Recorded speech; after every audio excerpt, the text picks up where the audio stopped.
Hello दोस्तों, कैसे हैं आप सब। चलिए आज आपको अमूल की यात्रा पर ले चलते हैं। हम जानेंगे कैसे दूध एक आंदोलन बन गया। चलिए आपको 1940 के साल में वापस ले चलते हैं। गुजरात के एक छोटे शहर आनंद में हवा में निराशा भरी हुई थी। भारत स्वतंत्रता की कगार पर थी, लेकिन इसके डेयरी किसान अभी भी जंजीरों में जकड़ी हुई थी। ये जंजीरें लोहे की नहीं थी, बल्कि शोषण की थी। उस वक्त दूध पर पॉल्सन डेयरी का प्रभाव था, वर्चस्व था, जो ब्रिटिश समर्थित थी। यह व्यवस्था क्रूर थी। किसान सुबह तड़के उठते, गायों से भैंसों से अपना दूध निकालते और स्टील के डब्बों में भरकर उसे मिलों चलते, कुछ चंद पैसों के लिए।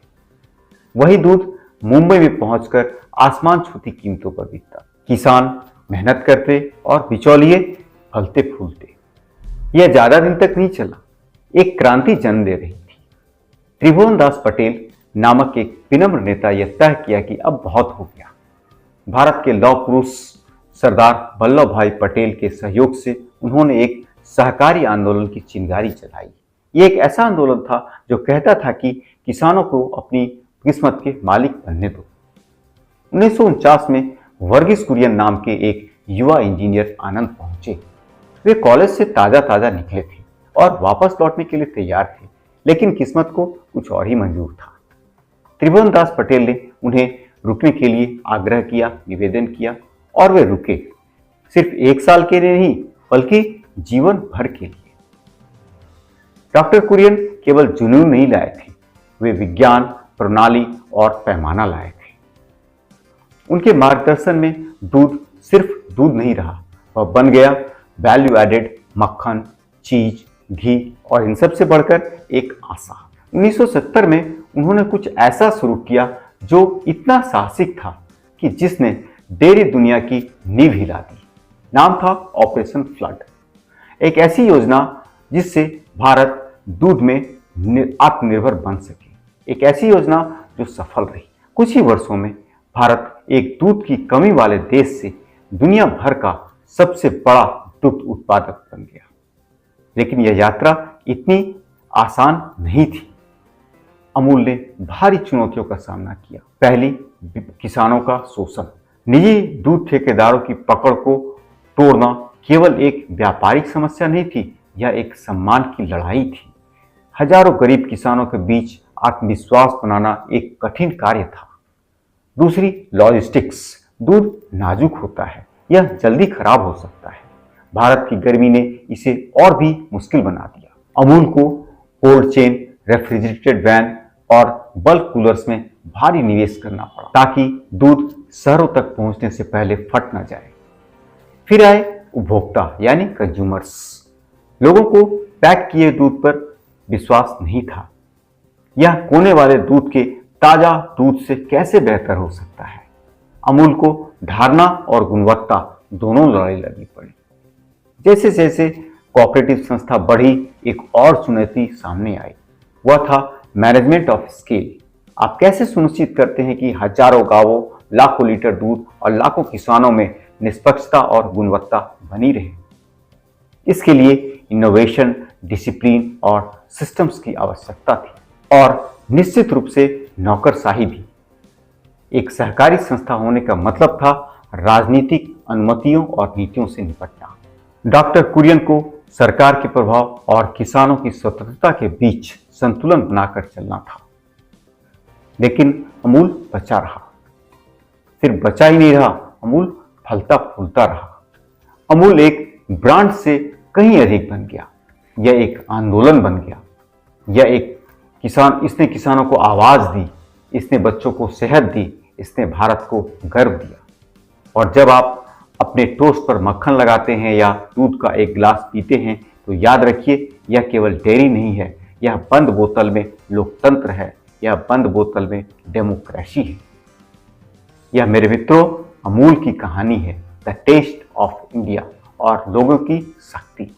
अगर आप सोचते हैं कि अमूल सिर्फ एक ऐसा ही कोई साधारण सा ब्रांड है, तो एक बार फिर सोचिए। उस परिचित अमूल बटर के पैक पर मुस्कुराती अमूल गर्ल के पीछे एक ऐसा साम्राज्य है जो दूध पर आधारित है, एक ऐसा साम्राज्य जो हर दिन लाखों लोगों के जीवन को छूता है।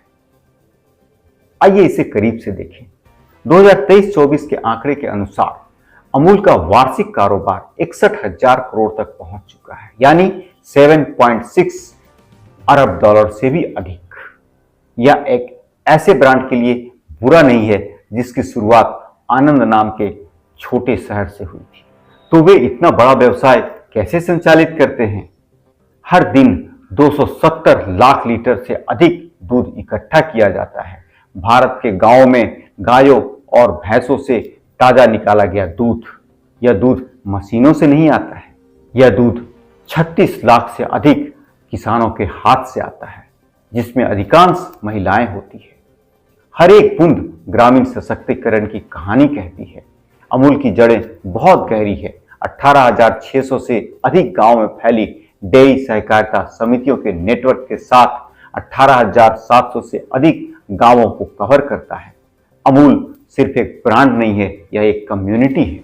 इन गांवों से दूध एक विशाल नेटवर्क होकर यात्रा करता है, 10,000 डिस्ट्रीब्यूटर्स और 10 लाख खुदरा विक्रेताओं तक। हिमालय के ऊंची चोटियों में गांव पे बसा एक छोटे से चाय दुकान से लेकर मुंबई की सुपरमार्केट में एक सेल्फ तक, अमूल हर जगह है। अमूल के पास 200 से अधिक विभिन्न उत्पाद हैं। मक्खन, चीज, पनीर, दही, चॉकलेट, घी, आप जो भी नाम ले लें। यदि वह डेयरी उत्पाद है तो संभवतः अमूल उसे बनाता है, और यदि वह भारत में बना है तो संभवतः वह निर्यात भी होता होगा। आज अमूल गर्व से अपने उत्पादों को दुनिया भर के 50 से अधिक कंट्रीज में सप्लाई करता है, बेचता है, निर्यात करता है। अब हम अमूल का स्वॉट एनालिसिस करते हैं। गुजरात के आनंद में एक साधारण दुग्ध सहकारी संस्था के रूप में शुरू हुआ अमूल आज एक घरेलू नाम बन चुका है। एक ऐसा ब्रांड जो विश्वास, स्वाद और परंपरा को जगाता है। इसकी सबसे बड़ी ताकत इसका ब्रांड वैल्यू है। Amul the taste of India, यह सिर्फ एक नारा नहीं है, बल्कि बचपन की यादों, नाश्ते की मेजों और पूरे भारत में जश्न से जुड़ा एक एहसास है। अमूल की विविधता बेजोड़ है। मक्खन से लेकर बेबी फूड, आइसक्रीम से लेकर मिल्क शेक, पनीर से लेकर पिज्जा तक 200 से अधिक उत्पाद जो हर भारतीयों के स्वाद को पूरा करता है। और फिर आती है इसका डिस्ट्रीब्यूशन। अमूल का डिस्ट्रीब्यूशन नेटवर्क 18,600 गांवों तक फैला हुआ है और 10,000 से अधिक डिस्ट्रीब्यूटर और 10 लाख से अधिक रिटेलर्स तक फैला हुआ है, जो इसे भारत के व्यापक ब्रांडों में से एक बनाता है। रेफ्रिजरेटेड वैन, बल्क दूध कूलर्स और स्वचालित प्लांट जो भारत की भीषण गर्मी में भी ताजगी को सुनिश्चित करते हैं। अब हम वीकनेसेस की बात करते हैं। अमूल का मॉडल जो भारत में गहराई तक जड़ें जमा चुका है, लेकिन अभी भी घरेलू बाजार पर अत्यधिक निर्भर है। वैश्विक विस्तार की योजना तो है, लेकिन यह नेस्ले और डेनोन जैसे मल्टीनेशनल ऑर्गेनाइजेशन से अभी पीछे है।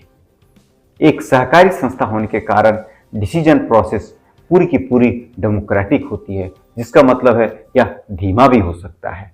कई स्तरों की मंजूरी और नौकरशाही, लाल फीताशाही इसके इनोवेशन और चुस्ती को बाधित करती है। और कोल्ड चेन को ना भूलें, यह एक महंगा सिस्टम है जिसे बनाए रखना पड़ता है। लॉजिस्टिक्स में एक भी गलती रातों रात ब्रांड इमेज को डाइल्यूट कर सकती है, खराब कर सकती है। अब हम अपॉर्चुनिटीज की बात कर लेते हैं। अमूल का भविष्य भारत में बहुत ही उज्जवल दिख रहा है। भारतीय उपभोक्ता स्वास्थ्य के प्रति सजग होते जा रहे हैं और अमूल के पास वैल्यू एडेड उत्पादों जैसे प्रोबायोटिक दही, प्रोटीन शेक और लो फैट चीज के क्षेत्र में नेतृत्व करने का सुनहरा अवसर है। अपनी विश्वसनीयता और अवसंरचना के साथ अमूल जल्दी ही न केवल टेस्ट ऑफ इंडिया बल्कि टेस्ट ऑफ द वर्ल्ड बनने की ताकत रखता है। आज आर्टिफिशियल इंटेलिजेंस, ब्लॉकचेन, IoT केवल फैशनेबल शब्द नहीं, बल्कि अमूल के सप्लाई चेन, ट्रेसेबिलिटी और क्वालिटी कंट्रोल में क्रांति लाने वाले उपकरण हैं। टियर 2 और टियर 3 जैसे शहरों में तेजी से विकास और ऑर्गेनाइज्ड रिटेल के बढ़ने के साथ अमूल का डिस्ट्रीब्यूशन नेटवर्क और भी व्यापक और मजबूत हो सकता है। अब हम थ्रेट्स की बात करते हैं तो न्यू जनरेशन स्टार्टअप्स अपने लो क्वालिटी और ऑर्गेनिक और पौधों आधारित दुग्ध का विकल्प लेके आ रहे हैं। मदर डेयरी, नेस्ले जैसे दिग्गज अपने एग्रेसिव मार्केट स्ट्रेटजीज के साथ अपनी पकड़ को मजबूत बना रहे हैं, जो अमूल के लिए बहुत चैलेंजिंग हो सकता है। पैकेजिंग कॉस्ट और जलवायु की अनिश्चितता भी बाहरी खतरों को बढ़ा रही है। एक खराब मानसून पूरे मौसम में दूध की आपूर्ति को बाधित कर सकती है।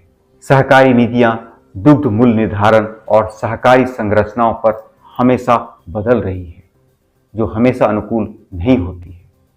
फिर भी इतिहास एक बात स्पष्ट करता है कि जब तूफान आता है तो अमूल पीछे नहीं हटता, बल्कि अपने को खुद से नए सिरे से आकार देता है। अब हम अमूल की जर्नी से कुछ की लर्निंग्स की बात करते हैं। तो अमूल सिर्फ एक व्यवसाय नहीं था, यह एक क्रांति थी। इसने साबित किया कि जब किसान सहकारी समितियों के रूप में संगठित होते हैं तो वे मालिक और निर्णयकर्ता बन सकते हैं।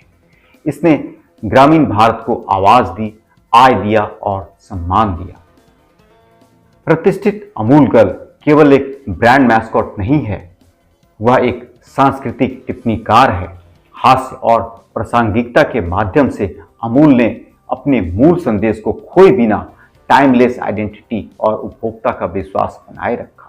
अमूल ने जल्दी ही समझ लिया कि केवल दूध बेचना पर्याप्त नहीं है, इसलिए दूध को मक्खन, चीज और चॉकलेट में बदलकर उसने प्रॉफिटेबिलिटी बढ़ाई, सस्टेनेबिलिटी बढ़ाई और अपनी श्रेणी में अपना नेतृत्व स्थापित किया। कोल्ड चेन, स्वचालित प्लांट और डिजिटल पेमेंट सिस्टम से अमूल ने अपना सिर्फ पैमाना ही नहीं बढ़ाया, अपना स्केल ही नहीं बढ़ाया, बल्कि स्मार्ट तरीके से बढ़ाया। डॉक्टर वर्गीस कुरियन सिर्फ एक नेता नहीं थे, वे एक आंदोलन थे।